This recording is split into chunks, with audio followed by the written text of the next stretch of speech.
Welcome to Talkie Talk, a movie show. This is the show where we talk about movies with people who have worked in the industry. I'm Susan. And I'm Ben. Today's film was released on Christmas Day, and it's the gift that you open and you say, oh, okay, I'm not sure what this is. That's right, we watched Wonder Woman 1984. And joining us today is our special guest, Francis Veltri. Hey, Francis. Hey, how are you guys doing? Good, how are you? Great. Thanks for having me on. I appreciate you inviting me on to your show. Of course. Thanks for coming. All right, so are you ready to talk about Wonder Woman? Yes, I am ready to talk about Wonder Woman. We will get to that in just a second, but first we want to hear a little bit about your experience in the movie industry. Oh, okay, sure. I've been a performer pretty much, whether it's been stand-up or been doing improv for a long time. So that is in the performing area. I've also done work on micro budget films that if you Google my name, you can find out on IMDb some of my credits. Some of the stuff that I've also worked on some commercials as an extra. I've also done some script writing. I do have some stuff that's out there circulating, and I, have had some stuff produced. My experience, as I said, I did some micro budget. And when I say micro budget, I mean literally no money whatsoever. One is called Where Girl, where I actually appeared as the boyfriend who was jilted by the Where Girl. And so that was very exciting. And then another micro budget that I did was called Necromaniac. Oh, cool. And Severe Injuries. Was Severe Injuries the name of a film or just what? Yes, it's the name of a film. Yeah, or my acting career. The first micro I ever shot, they actually had to buy film, so it was actually like a $20,000 budget. Oh my god, because they had to buy film. Yeah, it was shot on the reels. Mm-hmm. Yeah, I think he was using color film, if I recall correctly. And so good thing is he did work at a film processing plant. It was actually the same processing plant or location facility in Pittsburgh that George Romero had. That's cool. Used. Night of the Living Dead. Oh, okay. He's a very famous director who did a lot of zombie movies. Okay, I'm not a huge zombie movie fan, so that is why I know who he is. That's why where I did a lot of my micro horror was in Pittsburgh. There is definitely a huge following of his work, and actually there are a lot of people that worked on those films. They're doing their own thing or who have experience, and so it's definitely it's actually not that hard to fall into a micro budget horror film in Pittsburgh. But I do notice that they're around everywhere and just micro budget everything. I mean, whether it's like Blair Witch Project or a Scott Baio movie that a friend of mine wrote and directed. It's called My Bread, My Sweet. That's from the early 2000s. And anyway, so the micro budgets are a good way to get the experience of being on a film and, realizing that it's a lot of work. Totally. Yeah. So a micro budget is a feature film. It's just made on a very small budget. Right. So, like I said, with video now, as opposed to actual film process, micro budgets, I mean, you could probably make a micro budget for, once you have the camera. Mm-hmm. And I mean, right now I would probably think you could do it for $2,000 to $5,000 or anything. I mean, I think that if you and your friends could find a way to light, because that's the key, I think, for filmmaking. Yeah, is lighting and sound. So lighting and sound, it goes a long way. Yeah, it is amazing how much you could actually do if you were committed to a project on your own.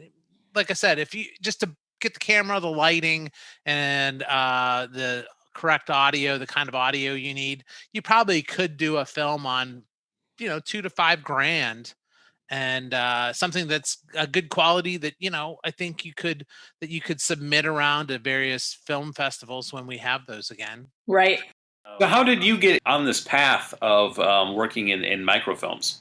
This is the synergy between performing and filmmaking. I was doing a series of short plays, or not plays. I think it was 10-minute plays in 10 minutes. One of the scenes was about that I was in was actually about a family that got together and they were actually all mass murderers. And so it slowly reveals through the show.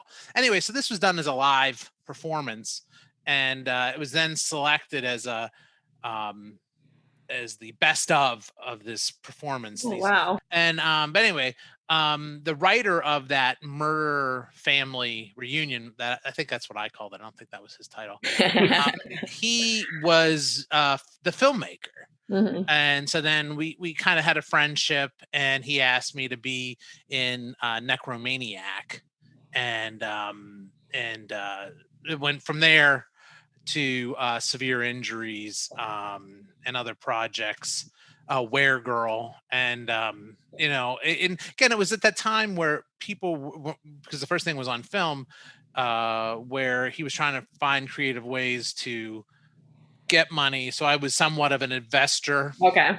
and I don't think I ever got my money back, but I did get an executive producer credit. Yeah. And So you got to be in the movie. right. Well, and the one thing I realized, especially then, was you're making this project to make the next project. Hmm. Whether it's either from making the contacts to do something with something you make next, or hey, we now have this video camera, or hey, we have all the lighting, we put this together, and like, what's the next thing we can do after that one's done?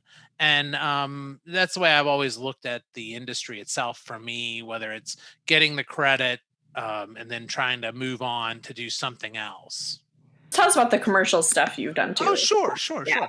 I basically, it was, I've not done anything here in the Chicago area. Yeah. There are some various websites and casting agencies here Mhm. that you can get work through or attempt to get work through. Most of mine, again, was done in Pittsburgh, where they were doing a lot of filming at that point. They still do some filming there, um, but it was around that time period, I think, when I think there's that movie called The Warrior, and Hmm. I think that Hoffa was shot there as well, and uh, basically, you would get, the same way you would do it here in Chicago. You try to get an agent, get into a casting agency, and go on auditions and hope to get them. And one of the things they would do is they would oftentimes need extras, and that was your way to show that you're reliable. Hmm. And so they would have you come in as an extra Okay. to do stuff, and once they could trust you enough, then they would start sending you on real stuff Okay. to audition for, unless somebody's that your headshot would be in their packet. If somebody says, yeah, I want that person to come in and audition, that's different. But Yeah. just putting you out there, they wanted to make sure you were reliable. Yeah. You would show up. Yeah. Yeah. So I mean, I would assume it's the same way in Chicago. Yeah. Yeah. Yeah. We've both done a tiny, tiny bit of extra work in Chicago, like background stuff. But yeah, the biggest thing is they're like, make sure you show up on time, make sure you actually come. Right. They email you that like 5 times, like, we really need to show up if we book you. It's interesting is a lot of people think of, I want to be in the movie industry, I have to move to LA. But a lot of Right. other cities and a lot of other communities also do projects. Mhm. Chicago has quite a strong film area. You're mentioning Pittsburgh as well. Atlanta is really blowing up. Atlanta is Yeah. actually growing faster than any other area, Mhm. mostly because of their tax incentives. Yeah. Right, for and that's the film. same thing with Pennsylvania and Pittsburgh. They have a film industry. They have a film, um, uh, you know, film, some sort of film thing.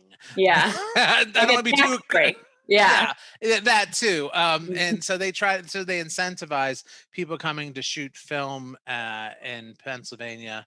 So that's why in Pittsburgh it has like its own little film production assistant thing. So that's why they end up getting a lot of stuff in there as well. But yeah, Mhm. it's partly is just the cost of shooting in LA. Yeah. Totally. So expensive. And in certain things that you can't get in other places, whether it's like in Pittsburgh, there's so much unique architecture. And same Yeah. with Chicago, Right. there's Mhm. so much unique architecture. You don't have to build a set. You can Mhm. just, look around and you can find what you're looking for within 3 to 4 blocks. I mean, Yeah. well, but You don't have to build it all. You don't have to green screen it all. right. But that's the other thing that's changed a lot too, is the green screen. I mean, it amazes me how much this can be done on green screen. So, yeah, and I don't think like things like, you bring that up and kind of putting that together. I think I've mentioned to you personally. I did one of the coolest commercials I ever did was being an extra in a Phil Hartman commercial, where I Yeah. got to watch him perform and work. And there was about 100 people and we're all in stadium seating, and he's going down a flight of steps constantly because he's doing this thing as an MC, and that's like his intro, coming down these long steps. And not only was he uh, a, a perfect performer in that every time, he never tried to dog it, or he was always like up energy, was Yeah. always, was ready for the camera, was a professional through and through. But I don't know if they would do that scene with extras like that anymore. They probably would have had him do it by himself Mhm. and then put in extras that digitally some later. Yeah, it's crazy. Technology just leaps and bounds. It just changes the whole Yeah. process. Exactly. Yeah, and depending on what your budget is, it sort Right. of It's depends on interesting that. though to watch a movie that like Jurassic Park uses a ton of practical effects, right? Mhm. And Yep. it still looks awesome. Oh Yeah, It's yeah. better than CGI. I mean, that's why So- it's held up over the years Yeah. so well. It's because they used a lot of Yeah. practical, puppets and Mhm. real things that were actually there physically. Right. But yeah, super cool. You got to be in the room with Phil Hartman. I mean, that's really an amazing Yeah, I story. mean, it as a comedian performer, seeing him work professionally, and just that little bit of time, was just it was worth more than some of the acting classes that I've been to. Yeah. Because I think just learning how to be a professional is so important, and like you said, just showing up on time, Mhm. Yep. or showing up and showing reliable. And that's one of the reasons why I sort of stopped doing extra work, because for me, getting to that next level, even here, and why I don't do it as much here, is it's just it's a big time commitment. Yes. Yeah. And they don't they know you have another job, but they don't care you Yeah. have like a job, because when you're an extra or doing that level, kind of beginning level or entry level, they don't really care that you have a life outside. They have their focus, and they can always get somebody else. And Yeah. then that's why it's like this really difficult pyramid scheme. Yeah. That's You know a what? good way to describe it. It's interesting because I was an extra on Batwoman for one day. Mhm. And we shot 3 scenes in that day, and it was a really cool experience. I did it just because I liked the show and I wanted to be on it, and just happened to come across a casting call, and I was like, "Hey, I can do that." And so it was a lot of fun to do it. But I got to chat with some of the other extras, and that's like their gig. They live Right. in Chicago, and every day, there's enough projects. Normally, not during a pandemic, but normally there's enough projects filming that they just get continuous work, being extras on various projects. So that's sort of an interesting economy of work. Mhm. Right. And that's the thing. I knew some people that they did get enough work for that as well. And what amazes me is that that they're available to be there as much Yeah. as required, because you can't take a day off. Right. Your schedule is not your own. They just Right. expect you to be there. And those Mhm. are long days of filming too. Yeah. Sure. And that's why you get people very particular about the craft services. Yes. You do get fed, that's for sure. We are Yeah. now. Yeah, so let's get to our featured film. Okay. We're discussing the 2020 film Wonder Woman 1984. The movie was directed by Patty Jenkins and stars Gal Gadot, Chris Pine, Kristen Wiig, and Pedro Pascal. Heads up, we are going to be spoiling the movie. But before we get to that, Susan, can you give us a quick breakdown? What was this movie about? Sure, I will try. So this takes place after the last Wonder Woman movie. It is now the 1980s, 1984 specifically, so hence the title. And we see Wonder Woman working at her job at the Smithsonian. And of course, she works in archaeology because who better to know about archaeology than someone who's lived through it all, right? So, we're introduced to her pretty quickly, her workplace, and we're introduced to Kristen Wiig's character pretty quickly, who, spoiler alert, will become Cheetah throughout the film. So it centers around this thing called the Dreamstone, and just all the ways the Dreamstone, of course, screws up everything as it starts granting everyone's wishes. So there's really two villains in this movie. There's Cheetah, played by Kristen Wiig, and then there's Max Lord, who is played by Pedro Pascal, who you might know from Game of Thrones, among other things. And he plays the Mandalorian as well. Yes. Oh, duh. Mandalorian. So, yeah, we follow the storyline. As you can imagine, it's a Wonder Woman film. Wonder Woman does win in the end. But yeah, there are moments where I wasn't 100% sure where the movie was going, but we're going to talk about that now. Yeah. So we chose this film because it is a new release, which is pretty exciting for 2020. And we were excited to see it. But before we share our thoughts, Francis, you're a fan of comic books and superheroes in general. What do you think about this movie? Well, first of all, I am a longtime comic book collector and comic book reader.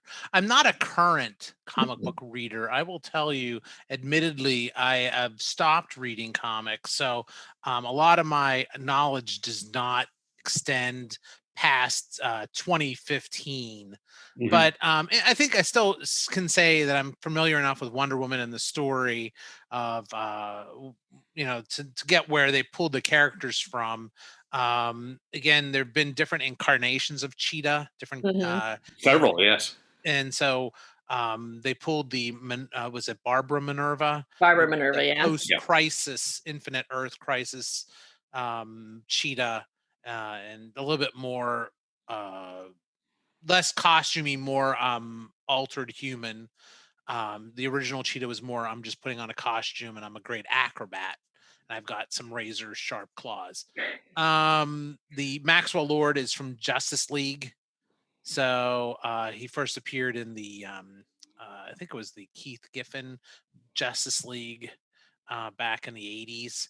So that's my comic book background. That's my, what is it? My curriculum vitae that I'd like to share with your audience regarding my knowledge of the characters. Excellent. And You are well versed in Wonder Woman. I am well versed in Wonder Woman, though. As a kid, I was raised on the Linda Carter Wonder Woman, Mhm. and I watched the show every episode, but I didn't find Linda Carter, I wasn't like, oh wow, she's so hot. Until now. Now I'm like, what was wrong with her? She's still good looking. I mean, Did you see her cameo during the credits? Yes, I did. And we could talk about that too, which I thought was kind of interesting and good. But I think that Linda Carter for me is that quintessential Wonder Woman. Yeah. So I try to step back, and I still think that Gal Gadot did a good job in the first Wonder Woman. I do like her as Wonder Woman. I don't have a problem with with her as Wonder Woman. I think she looks perfect for the part. She's a great action heroine.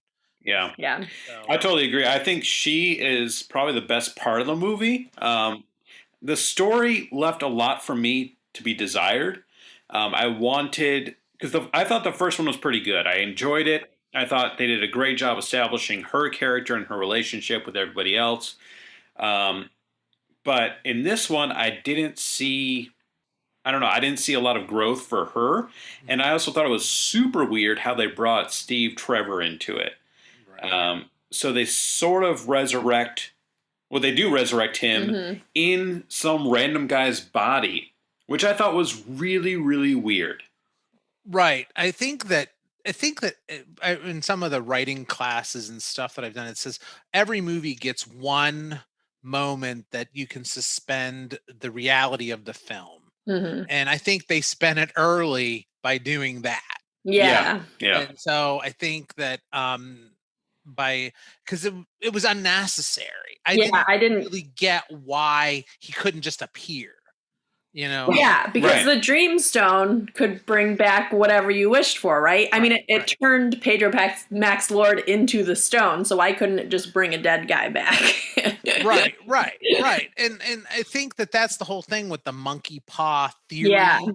That really ruins the whole movie. And so that was their second, maybe it could have been like the fourth by that point. I wasn't tracking, but Yeah. as soon as they got into like the monkey's paw and all the problems that creates, that's where the movie really starts to unravel. And before we get into like some of the bad points of the story and things that were inconsistent, I do want to say that one of the other positive points, because I am trying to be different, Yeah. um, is that different from other people that review this, because obviously there have been some negative reviews of this, Mhm. is that I think the action sequences were really well done.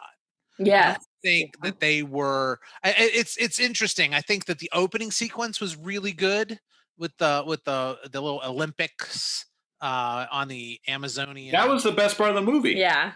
which Warner Brothers, as I read sometime recently, was going to axe that whole scene and go right with the shopping center scene, which to open the film. Yeah. So I think that first scene is the only thing that gave it some sort of three dimensionality to it. And Mhm. but they wasted totally at the end. I mean, Yep. Yeah. the theme of the movie was supposed to be about how lies aren't good for you, or you shouldn't Mhm. lie to get what you want, but somehow that kind of gets lost in the whole theme, and then they try to resurrect it at the end, and it's like, well, but that doesn't make sense. Yeah. So Right. I thought the first scene, the opening scene on Wonder Woman Island, the mascara, I think it's called, Mhm. Yep. um, was actually the best scene of the movie. I thought, because I do think that the director does very well doing action sequences. Mhm. And even though I don't know if that's like her forte as a filmmaker, but I do think that they do work really well. She does have And a lot of experience. She actually did a couple episodes filming of Game of Thrones. oh, she did. It was a Okay. lot of the battle episodes. So Okay. that is that's her specialty. Yeah, and Oh, she's really good at it yeah. from the Wonder Woman episode. That's one thing I really noticed, that sometimes you'll see a battle scene and you'll be like, "Oh, could this be over?" When the Right. movie was going as bad as Wonder Woman 84 was Mhm. going, in my opinion. But at least the battle scenes or the action scenes were believable and entertaining. Yeah. Yes. They weren't like something like out of Mission Impossible with Tom Cruise, where you're like, "Oh my God, could this be Yeah. over?" Because I know he would not, be walking on the side of a building. I Right. know he's not doing that, or the helicopter blade is not going to be 2 inches from his No. head and not suck him in. I mean, I know that's so.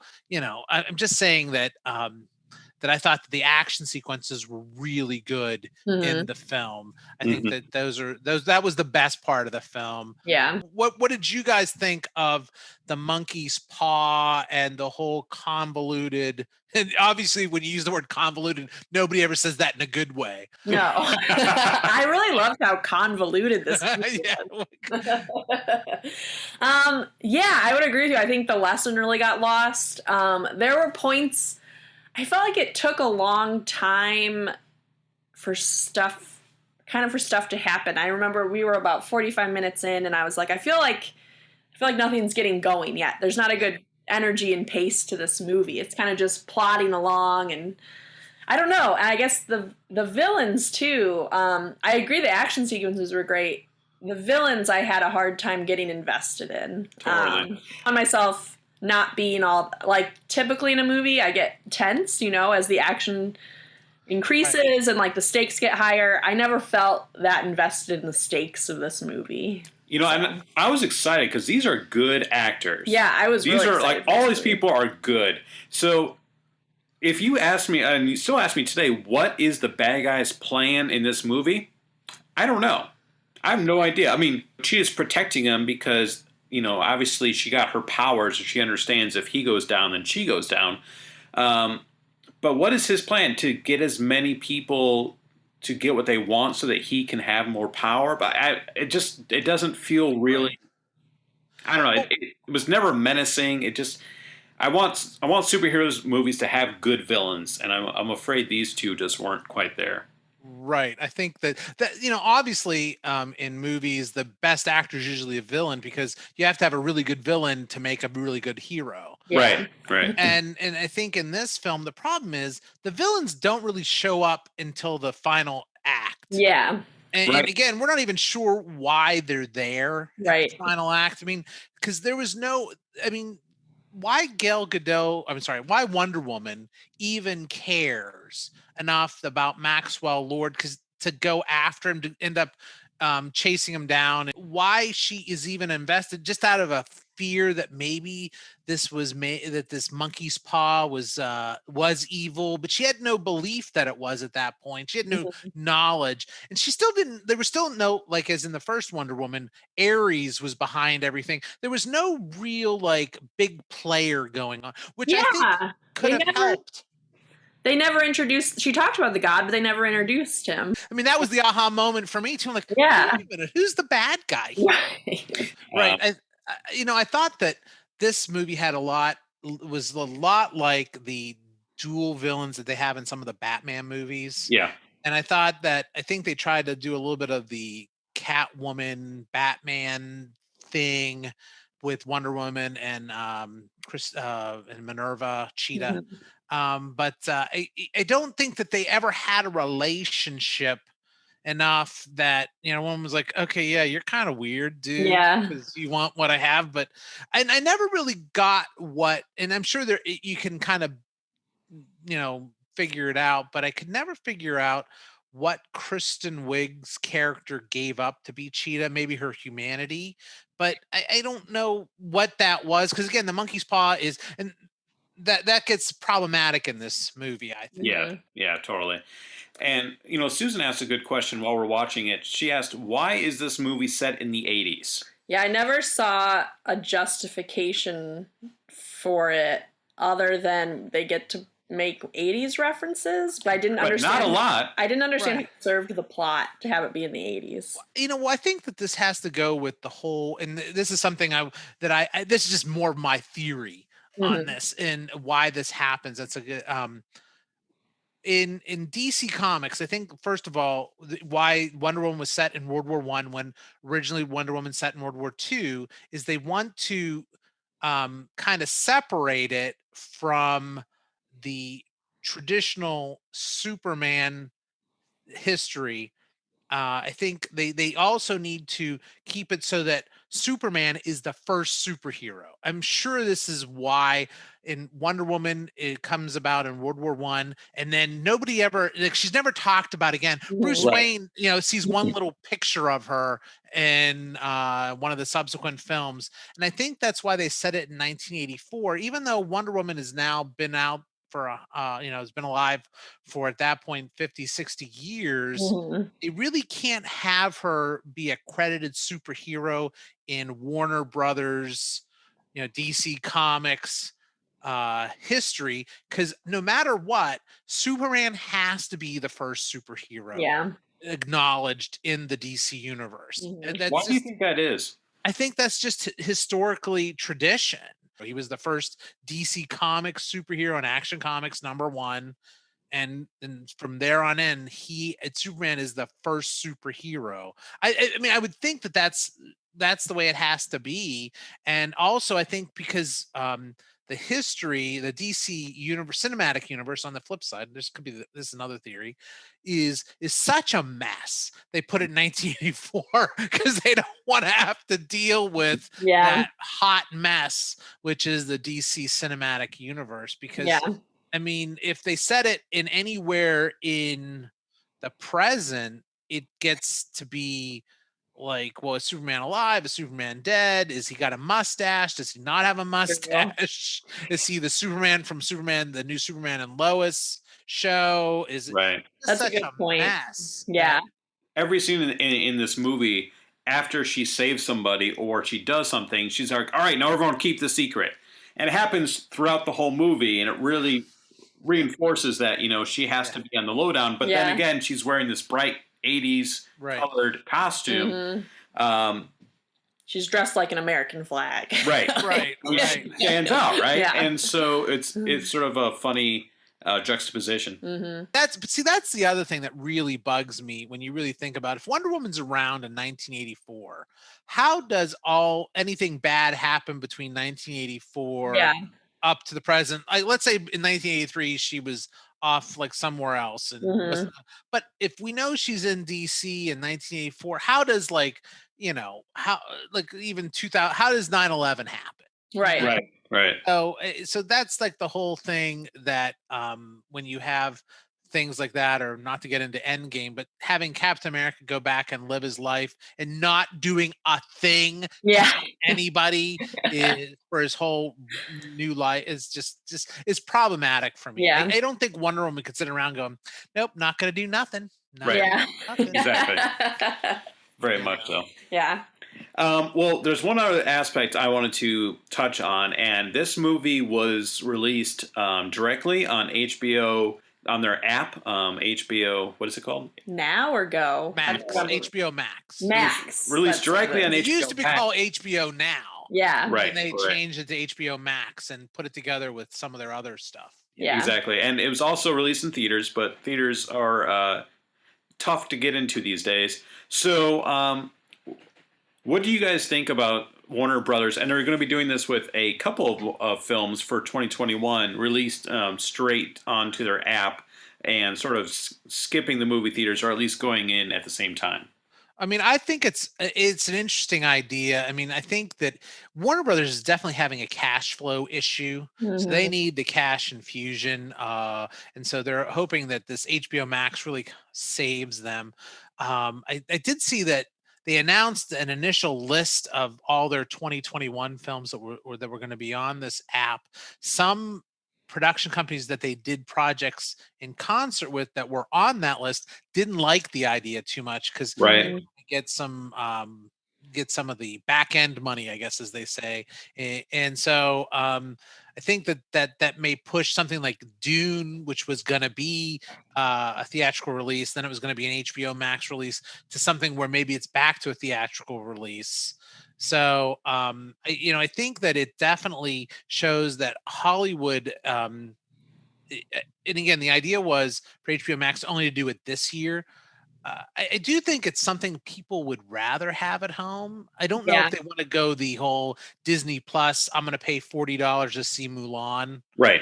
I don't think people are going to go for that, but I think people like the idea of watching films at home Mhm. because I don't know. It would be different if it was like on like on a television from 1984. Mhm. Right. I think that it's something people would rather do than go to a theater. I think Mhm. that the coronavirus has definitely made people. I think it's going to be a little while until people are comfortable going in public. Yeah. Totally. And Especially in a big room full of people, you know. Right. Yeah. and once we get through it, I do hope that movie theaters fully recover because I love going to the movies. Sure. One of my favorite things to do, and so I hope Warner Brothers sort of changes back once things are back to normal, and things will be in the theaters so that we can enjoy them. But we'll see. Can I add one more thing about Wonder Woman 84? I know. Yeah. Yes. Yeah.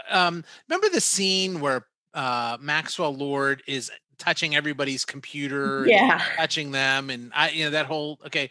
I just want to let you know that those there was like a bunch of like IBM PC computer Yeah. screens. They were all green screens. They were not monochrome. I mean, they were monochrome. They would never have shown video like that. Right then, I was like, wait a minute, this movie is lost it for me. Taking me out of the film. Yeah, 'cause I know those screens, and you couldn't even play like Space Invaders Yeah. on those. They were very difficult to use. So We did not have that resolution. yeah, I would not. No, so that was a problem right there. I also wanted way more 80s music in the Yeah. movie, but that was just me. The best promo, one of the best promos, had an OMD song, I think. Right. Mhm. And that was like really good. I actually went and listened to the song a few times afterwards because, like, oh, that's a cool promo. So Yeah. I don't think that they really took advantage of what they could have. But No. it's interesting. I would love to know how much Warner Brothers had involved because, like I said before, they're cash strapped. They wanted to cut certain scenes that are some of the better scenes, and they definitely are trying to get this HBO Max off of the ground. So definitely Wonder Woman kind of got caught in the crossfire. I guess Yeah. they paid Gal Gadot money and the director money to come out and speak positively and Yeah. do some sort of junk. So it's definitely something where I hope we go back to theaters, but it'll be interesting because I don't know how long it'll take and if movies can survive. But they also thought that movies wouldn't survive TV. Yeah. Right, that's true. We like to finish up our show today with a game that we are calling Unmasking the Super. Now, there's a lot of superhero movies these days, and they have a lot of actors in them. In this game, Susan is going to give Francis the title of 3 non-superhero movies that a superhero actor has appeared in. Francis is going to have to name the actor and the superhero that he or she plays. Francis, you're going to have 2 minutes to get as many correct as possible.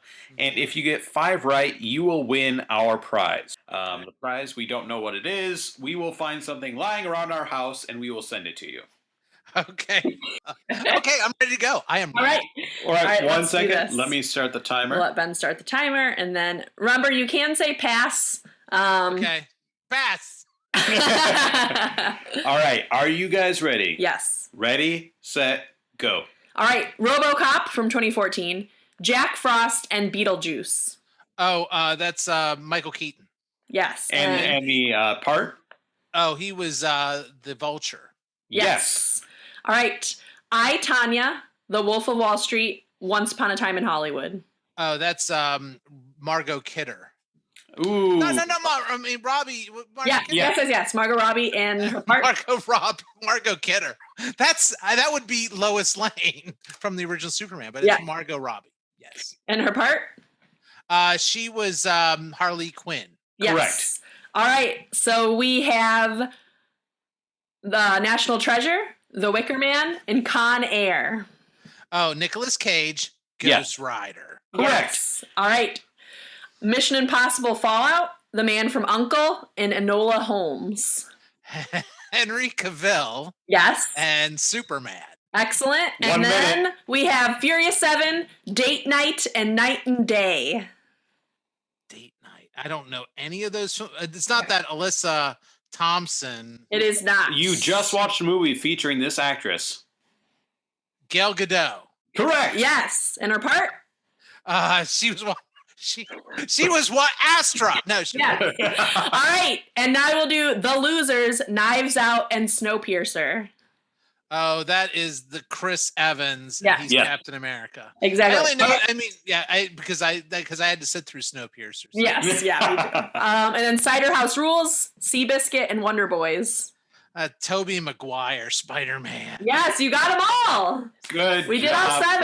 Francis. Good job. Yes, in less than 2 minutes. Yeah, in less than 2 minutes. 1 minute, 44 seconds. Wow. It doesn't matter we gave you a hint on the Gal Gadot one because you got the other 2. Yes, and Michael Keaton also not only was the Vulture, but also Batman. Right, Batman. Congratulations on winning the game, Francis. Thank you. And can I plug my show that's on Yes, YouTube? yeah, we want Yeah, that. we Do were you have just about to anything ask. that you want to plug? Yes. I'd like to plug my 13 and 1. It's on YouTube. New episodes appear weekly, and where I basically have different guests, and we play with the format a lot. Different guests where I ask them 13 questions, and they ask me 1. So it's kind of like a game show, but it's kind of like a talk show. So hopefully, some of your listeners can tune in to it's YouTube. Just Google 13 and 1 or do a search under YouTube and you should be able to find it. Type out 13 and 1. Oh, Perfect. And It's very good. I have can attest. appeared on the show. Yes. We have. Yes, it's very entertaining. Yes. Well, You guys have a good time. the good thing is, as opposed to your show where you can edit out things that I say, I can't edit. So that's the problem. But But it's also a strength. yes, exactly. Perfect. Awesome. Well, do you have anything else you want to add, Francis, before we? No. Also, I appear with Susan in The Grid. Yes. Oh and, yeah. improv. We do improv, so check that out. Search for In Productions The Grid. I'm sure it will pop up either on YouTube or Facebook. But yeah, it's every Saturday at 7 p.m. And then I do another show with Nelson called Love and Improv, where we try to take real questions from the forlorn and try to give them real answers to Yes. how to solve their problems. So I just feel like I'm out there trying to help. Yeah, no, you're doing a service. We appreciate it, Francis. Yeah, thank you for being on. It was a lot of fun. Oh, great. Thank you. I appreciate it. And if any of you out there want to suggest a movie for us to watch, shoot us an email at talkietalkmovies@gmail.com. All right, everybody, you guys all stay safe out there and have a good one. Thanks for joining us.